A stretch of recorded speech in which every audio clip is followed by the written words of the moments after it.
Olá, eu sou a Patrícia Vieira e esse é o IC Entrevista. Sejam bem-vindos.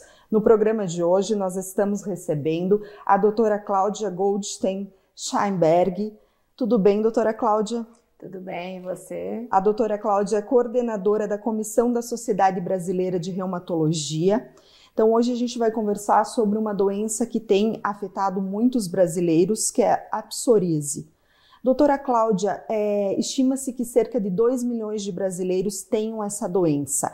Conta um pouquinho para a gente, para as pessoas que não sabem, o que é essa doença e por que ela tem acometido tantas pessoas. A psoríase é uma doença de pele que afeta pessoas que estão mais propensas a desenvolver. Então, ela pode ocorrer em famílias, por exemplo, Sim. Ou em pessoas que passam por um estresse, algum fator desencadeante.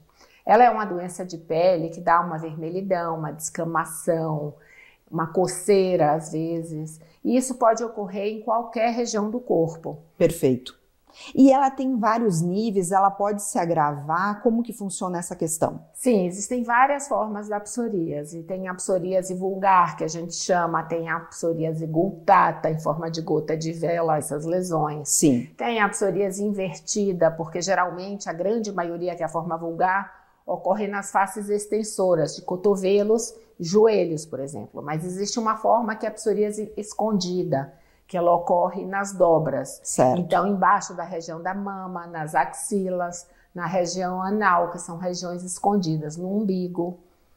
Tá? Então, existem várias formas. Existe a forma que eu considero a pior, que é aquela forma eritrodérmica, Sim. que é bastante difusa. Então, o corpo todo fica afetado por essas Certo. lesões vermelhas que descamam. Às vezes as pessoas passam e fica aquela sensação daquela casquinha, sabe, Sim. no meio do caminho. Isso incomoda bastante o paciente. E quando o paciente ele percebe essas lesões, qual que é o primeiro passo? Que médico ele deve procurar? Um especialista?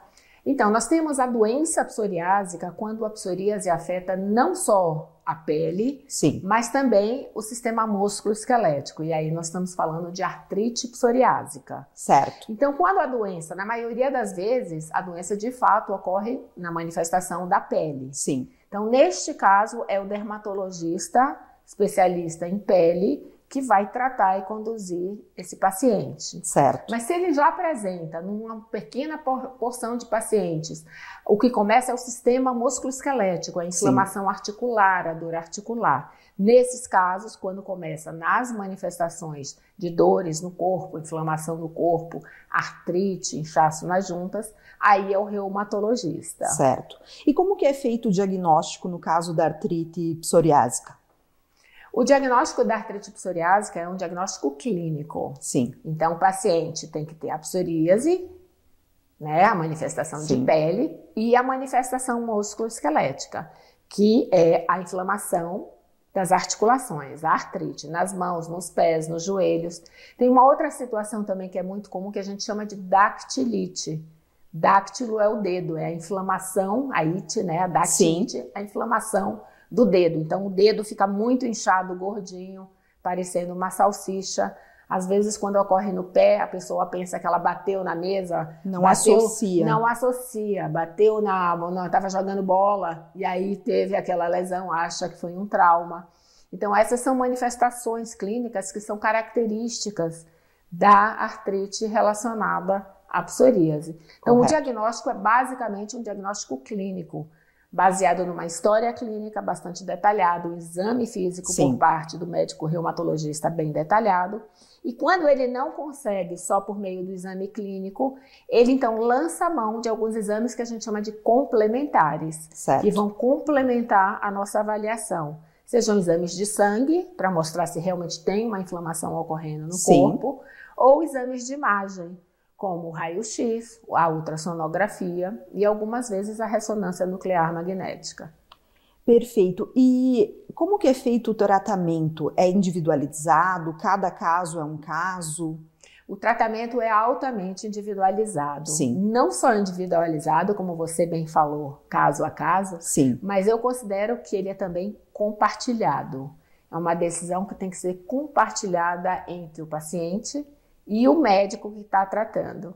Por quê? Porque nós temos várias possibilidades de tratamento hoje em dia. Sim. Então, a gente tem que apresentar ao paciente quais são as opções, as melhores opções de tratamento para ele e, conjuntamente, decidir o que ele quer. Se ele quer somente ficar nos medicamentos que são tópicos para cuidar da pele, quando a psoríase é só limitada à pele. Se ele precisa de um anti-inflamatório para desinflamar as articulações, se ele vai precisar de uma droga que vai inibir o processo imunológico dessa doença, ou se ele já vai precisar de medicamentos mais avançados naqueles casos mais graves. Perfeito. A psoríase, ela afeta muito a qualidade de vida das pessoas? Ela afeta muito a qualidade de vida das pessoas. E de várias maneiras. Não só a parte cutânea, como também a parte musculoesquelética ou da artrite. Porque a parte cutânea, porque veja só, se é uma pessoa que tem uma forma palmo-plantar, que afeta as palmas das mãos ou as unhas do paciente, o paciente já se sente inibido quando vai cumprimentar uma pessoa. Com certeza. Só no dar a mão, ele já se sente inibido. Se ele tem uma lesão, que seja pequena, mas que seja no rosto, na testa, ele também vai ficar inibido. Isso afeta a qualidade de vida dele. Sim. E com relação à parte articular, da mesma maneira, pode afetar o joelho, dificultar a caminhada. Se afeta a mão, vai dificultar ele, às vezes, de se alimentar, de cuidar da sua higiene pessoal. Então, é muito importante que esse diagnóstico seja feito o mais cedo possível para evitar esses problemas, incapacitação funcional, depressão, que muitas vezes é associada. Às vezes, esses pacientes bebem, tem um alcoolismo que pode estar associado, né? Por todos esses problemas, então nós temos que fazer um tratamento global, multidisciplinar e individualizado. Esse tratamento ele acaba sendo multidisciplinar, como psicólogo, psiquiatra? Sim, algumas vezes a gente precisa dessa ajuda também, de nutricionista. Geralmente os pacientes com artrite psoriásica, eles têm sobrepeso. Sim. Então, eles precisam de uma dieta adequada. Muitas vezes eles têm também doença cardíaca, pressão alta, diabetes. Então, nesses casos, a gente vai precisar da ajuda do endocrinologista para lidar com o diabetes, do cardiologista para lidar com a pressão arterial ou com o seu colesterol alto. Sim. Né? Então, realmente é um tratamento multidisciplinar. Psoríase não tem cura? Olha, eu costumo dizer o seguinte, em medicina, praticamente nada tem cura. Tudo tem controle. O que tem cura? Tem cura a apendicite, que você removeu o apêndice e não vai ter mais apendicite. Sem dúvida. Mas até a dor de garganta, se você tiver amidalite e tirar a amígdala, você vai ter a faringite. Tudo você tem uma consequência. pedra na vesícula, você operou, tirou, mas né, pode ser que ela venha a ter novamente. Então a gente fala em controle de doença. A gente consegue hoje em dia controlar muito bem essas doenças, que são doenças crônicas. Sim. Né? Tem períodos de melhora, períodos de piora, que são controlados com medicamentos, sem medicamentos, e que a gente precisa de toda essa avaliação global para entender o que está causando essa doença no paciente, para poder tratá-lo da melhor forma possível. Perfeito. Doutora Cláudia, aqui em Curitiba acabou de acontecer o segundo encontro internacional do Grupo de Pesquisa e Avaliação de Psoríase e Artrite Psoriásica, o GRAPPA. O que foi discutido nesse encontro e quais as novidades que tem no tratamento e no diagnóstico da psoríase? Tá, veja só, é importante primeiro a gente conceituar o GRAPPA. O GRAPPA é um grupo, como você falou, né, que trabalha pesquisando e lidando com pacientes que têm psoríase e artrite psoriásica. Ele é um grupo internacional. Sim. Que ele foi fundado em 2003 pelos americanos, por estrangeiros, e no qual, a partir de 2009, alguns brasileiros, inclusive o doutor Valderílio, que atua aqui no Paraná, eu atuo em São Paulo, mas ele atua aqui no Paraná, nós fazemos parte do GRAPPA desde lá de trás, né? E atualmente nós já temos alguns outros membros brasileiros, mas nós trabalhamos nesse sentido de globalmente, a nível mundial, entender, tratar e ajudar o paciente com artrite psoriásica e com psoríase. Certo. Então, nós participando muito intensamente do GRAPPA Internacional, trouxemos esse evento para o Brasil. O primeiro foi em São Paulo, nós realizamos o primeiro evento do GRAPPA Brasil no ano passado em São Paulo, E diante do sucesso que foi esse evento, nós estamos repetimos aqui há 2 semanas em Curitiba, e que também foi um sucesso bastante importante.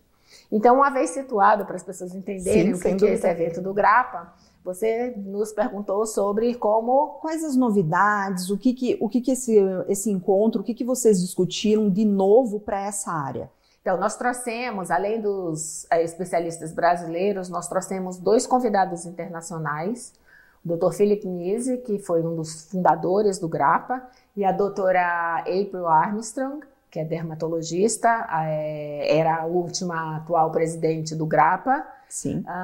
Então foram discutidos temas integrados da psoríase de pele e da artrite psoriásica e vários avanços. Nós temos várias possibilidades de tratamento atualmente. Foi discutido sobre a importância dessa interação entre o dermatologista e o reumatologista. Sim. E o diagnóstico precoce, o diagnóstico cedo. Por quê? Porque a gente sabe que quanto antes a gente diagnostica uma doença, qualquer ela que seja, e também a psoríase de pele, e também a artrite psoriásica, quanto antes esse diagnóstico for realizado, mais chance esse paciente vai ter de ter um melhor tratamento e um melhor resultado final da sua doença. Sem dúvida, como a doutora falou, é super importante esse diagnóstico o mais cedo possível. Como conscientizar as pessoas sobre a doença?